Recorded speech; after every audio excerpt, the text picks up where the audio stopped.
ప్రేక్షకులందరికీ నమస్కారం. 2025 సంవత్సరం మార్చి 9వ తేదీ నుండి మార్చి 15వ తేదీ వరకు గల వారఫలాల్లో మకర రాశి వారికి ఎలా ఉండబోతుంది, అలాగే ఈ రాశి వారు చేయాల్సిన పరిహారాలు ఏమిటో తెలుసుకోబోయే ముందు మీరు ఏమైనా సమస్యలతో బాధపడుతుంటే వాటి పరిష్కారం కోసం మీరు స్క్రీన్ మీద కనిపిస్తున్న మా గురువు గారి నెంబర్కి కాల్ చేసి మీ సమస్యలకి తగిన పరిష్కారం పొందండి. ఖచ్చితంగా మీ సమస్య పరిష్కారం అవుతుంది. అలాగే మీరు ఇప్పటి వరకు మా ఛానల్ని సబ్స్క్రైబ్ చేసుకోకపోతే వెంటనే సబ్స్క్రైబ్ చేసుకోండి. అలా చేసినట్లయితే మీరు మా వీడియోల్ని మిస్ అవ్వకుండా చూడవచ్చు. ఇక వివరాల్లోకి వెళ్తే మకర రాశి వారికి ఈ వారం బృహస్పతి 5వ ఇంట్లో ఉండడం వల్ల ఈ వారం మీ కుటుంబ జీవితంలో ఆనందం, శాంతి మరియు శ్రేయస్సును తెస్తుంది.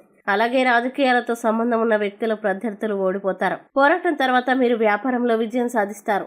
ఆహ్లాదకరంగా ఉంటుంది. వారం చివరిలో కొన్ని శుభవార్తల్ని పొందవచ్చును. మీరు మీ జీవిత భాగస్వామితో వ్యాపారాన్ని ప్లాన్ చేసుకోవచ్చు. మీరు పనిలో సహోద్యోగులతో విభేదాన్ని తగ్గించుకోగలుగుతారు. మీరు కొత్త వాహనం కొనాలని ఆలోచిస్తారు. మీ పని పట్ల మీ అంకిత భావం కారణంగా మీరు గౌరవం మరియు బహుమతిని కూడా పొందవచ్చు.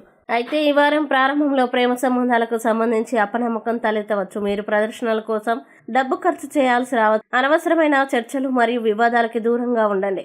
ఇది మీ దృష్టిని బలహీనపరచవచ్చు. మారుతున్న వాతావరణం కారణంగా మీకు నొప్పి మరియు జ్వరం రావచ్చు. పిల్లల సమస్యల్ని వినండి మరియు వాటిని పరిష్కరించడానికి ప్రయత్నించండి. ఆదివారం మీరు మీ బంధువుల నుండి ఏదైనా వినవలసి రావచ్చు. అది మిమ్మల్ని బాధ పెడుతుంది. ఇక మకర రాశి వారు ఈ వారం చేయాల్సిన పరిహారాలను గనక చూసినట్లయితే ప్రతిరోజు 23 సార్లు ఓం హనుమతే నమః అని జపించండి. అలాగే ఈ వారం మకర రాశి వారికి అనుకూల తేదీలు గనక చూసినట్లయితే వీరికి 10వ తేదీ చాలా మంచి రోజు. ఈ తేదీలో ఏ పని ప్రారంభించినా సరే మంచిది. ఈ వీడియోని లైక్ చేయండి, షేర్ చేయండి. మరియు మీరు ఏమైనా సమస్యలతో బాధపడుతున్నట్లయితే వాటి పరిష్కారం కోసం మా గురువుగారి నెంబర్కి కాల్ చేసి మీ సమస్యలకి తగిన పరిష్కారం పొందండి.